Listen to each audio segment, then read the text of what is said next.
Hello again, this is Jeff with the Valhalla Ventures, reiguideservice.com, reiguideservice.com. I'm going to talk about something easy. I don't know where I was going over there. I was going to talk about why you're never going to be successful in real estate. If 1,000 people watch this video, I will be very certain with the numbers that 950 of those people wanting to do real estate will not be successful in real estate. And the reason why they won't be successful in real estate doesn't mean that they're not talented or that they're not, motivated or whatever. It's just that they don't have the perseverance, right? They don't have that I'm not giving up no matter what. I'm finding solutions no matter what. It's not their passion, right? It has nothing to do with anything other than the fact that if you make painting videos, where you're painting giant, elegant, magnificent canvases, most people that are watching that are never going to do it. They like the idea. They like watching someone else do it. Some of them might even do it themselves, right? That's fine. But what it comes down to is the majority of people like the idea of things better than the reality of them. Real estate is very much that way. Even the people that do try and get involved in doing real estate, ultimately are going to wind up dropping out. In most cases, even if they complete the job, make a little money, most people are still going to bail after that. The reason is real simple. It's not easy, right? So if a small majority, or a small minority, I guess, so if let's say 20% of people that think that they want to be a real estate investor actually wind up buying a property. I'd say that's probably close to about right. So you have 20% that actually buy a property. And out of those 20% that actually buy a property, I would say that maybe 1% of that is going to, of that 19%. So now 19% is going to fail in the sense that the deal's not going to go the way they thought. Things aren't going to be as easy as they thought they were going to be. It took up a lot more time. It cost a lot more money. The hard money loan was difficult to get, or making the payments was difficult. There's a multitude of different reasonings behind why people aren't going to be successful on a project. Like I said, it could just be a matter of it's a pain in the butt, not good at dealing with all the different trades, or where you live or where you purchase. Maybe it has special guidelines or rules or permitting, and the departments that you have to work with are out of control. Or maybe just you didn't realize how much personal time you were going to have to give up to make it happen. Whatever the reason is, most people are going to fail. Most people aren't going to do it. They're just going to do, a couple of things, enough to maybe hold on to that dream for a while and then eventually walk away. And there's nothing wrong with that.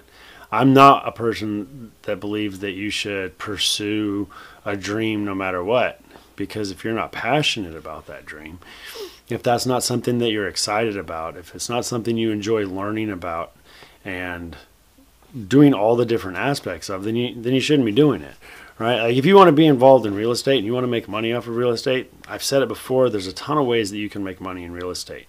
Being an investor is just one of those ways. You can be a real estate agent. You can be an inspector. You can be a appraiser. You could do title work. You can, do bird dogging, where you just drive around and look for potential deals. You can wholesale deals. You can, there's just a ton of ways that you can make money servicing the investor in this industry. Letting you be involved. And I think that that's what most people should do. Because really, it shouldn't matter, not necessarily, if you want to be an investor, okay, fine. If that's ultimately your goal, you just want to put money into stuff, have everybody else do everything, but there's a lot of stuff that comes with it that you need to realize. Tenants don't necessarily pay rent whenever they're supposed to. That means you got to do something about it. Fine, hire a lawyer, but now you're not making any money anymore, right? So I think that if people just really took one aspect, and I give the analogy like construction. I saw a lot of people used to ask me how to start a construction business when I had a construction business, and a lot of people would ask, how do I start my own construction business? And I say, well, what are you really, really, really, really good at? Like, what is the thing that you can accomplish, get done, have no problems? Is it tile? Is it cabinet building? Is it siding, windows, roofing? What is it that you're really good at? Right? I know you want to be a general contractor, but what are you really good at? And most of them would say, oh, I'm really good at everything. Like, I can do everything. And I'd say, okay, I get it, yeah. Like, you're really good at everything, but what are you an expert at? What is there, like, just boom, boom, boom, boom, boom? If you could just do that all day, all day, all day, pumping out numbers, what's the thing you would do? And a lot of them would be like, no, I want to do everything. But if you're doing everything as a GC, you know, if you're successful, you're going to be doing tile every day. You're going to be doing framing every day. You're going to be doing windows every day. You're going to be doing roofing every day. That would be the goal of a general contractor, to be doing those things every day. So I never understood why people were so adverse to just saying, all right, well, I'm good at roofing. Okay, start a roofing company. And then whenever you get it down to where you got your team lined up, you got your equipment lined up, you got your suppliers lined up, you got everything lined up, boom. Now, be a roofing and a siding company. If that's the other thing you're good at, they're right next to each other. Now you do roofing and siding. And when you get that done and you're excellent at it, move on to the next thing. And I think that that's how most businesses should be. But for some reason, people that say they want to be a real estate investor either won't just do the things that need to be done to be an investor, or once they are an investor, try to do all of the things. And that's the other part of it. You know, you're not a general contractor if you're an investor. If you're an investor, you're supposed to hire a general contractor. You're not supposed to try to nickel and dime someone to get some half-assed job done on your property. You want to have good quality properties, because as an investor, that's your product. Right? Your end product is the thing that you sell. That's the thing you make money off of.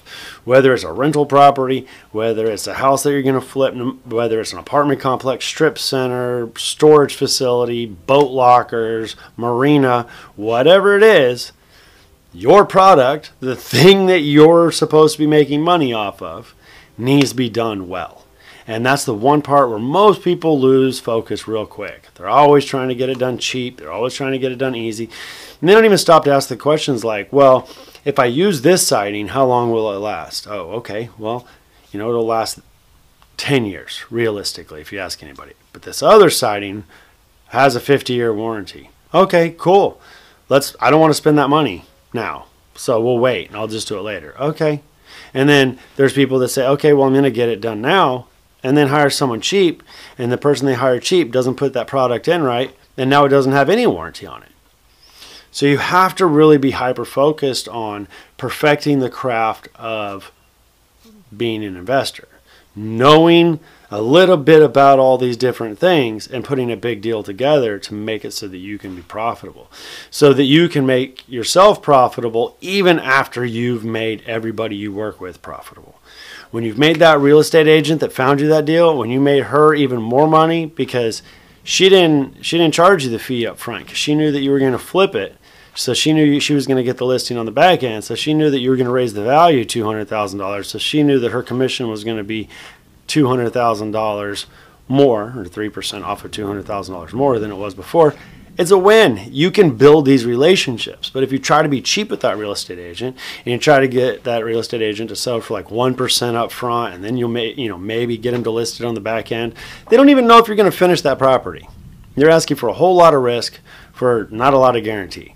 And I just think that if people that wanted to be an investor, people that want to get involved in real estate really knew every aspect of it, there's so many people that would be great at it. Many, many, many people that would be way better than me at it. And that's because, I still have my hang-ups. Nobody's perfect, right? I have my niche that I'm really, really good at. There's people that are better at actively knocking these things out and being more business-like about it, where they can be successful and business-like, and I'm trying to be successful and friendly without building friendships, right? I still need that level of professionalism. I still need, things done. I still need accountability. I don't need friends. I need good work partners that are adults that I can joke around with, that I can have a good time with. I'm not, putting Vaseline underneath people's doorknobs, but I'm trying to build something that all of us as a team can benefit from, even though that team member might not be my employee, might not be my partner, but in the relationship of being an entrepreneur, of being successful, of being an investor, that's what you need. This is Jeff, Diva Hall Adventures, ReGuyService.com. You know it.